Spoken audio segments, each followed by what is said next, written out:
La naissance de Quimper est ici à portée de regard. La cathédrale Saint-Corentin et le palais des évêques se dressent sur la place Saint-Corentin, noyau vital de la ville close. Avec ces deux édifices, c'est le mythe et l'histoire que nous parcourons et auquel le musée départemental breton fait écho à chacun de nos pas.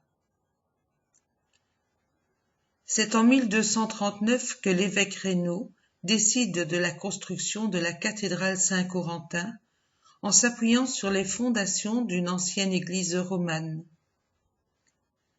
Accolé à la cathédrale, le palais des évêques abrite le musée départemental breton.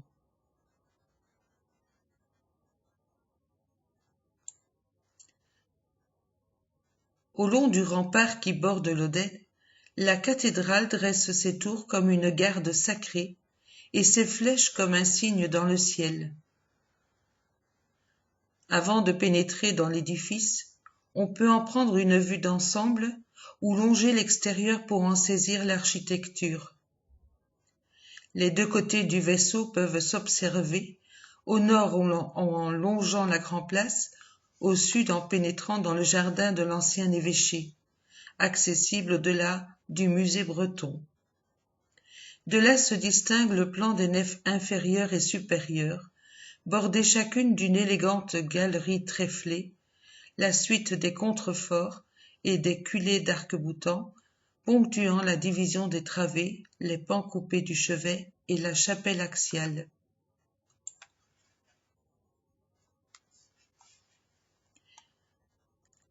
Une vue d'ensemble à l'intérieur s'offre alors de cet édifice au plan en croix latine formé de deux vaisseaux de même longueur.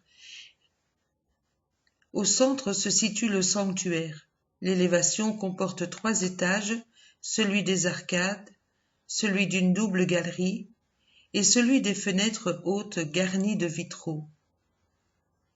Les vitraux des fenêtres hautes de la nef sont des œuvres du XVIe siècle, représentant à genoux des seigneurs et dames de Cornouailles, et debout à leur côté leurs saints patrons, soit la Vierge, Sainte Anne, Jean-Baptiste, les apôtres, Pierre, Paul, Jean, Jacques, André, jusqu'aux saints et saintes particulièrement honorés au XVIe siècle, l'archange Michel, Catherine, Marguerite, François d'Assise, Christophe et quelques saints bretons particulièrement corentins.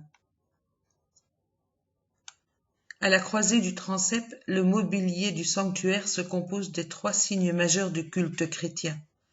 L'autel au centre où convergent les regards rassemble la prière des fidèles.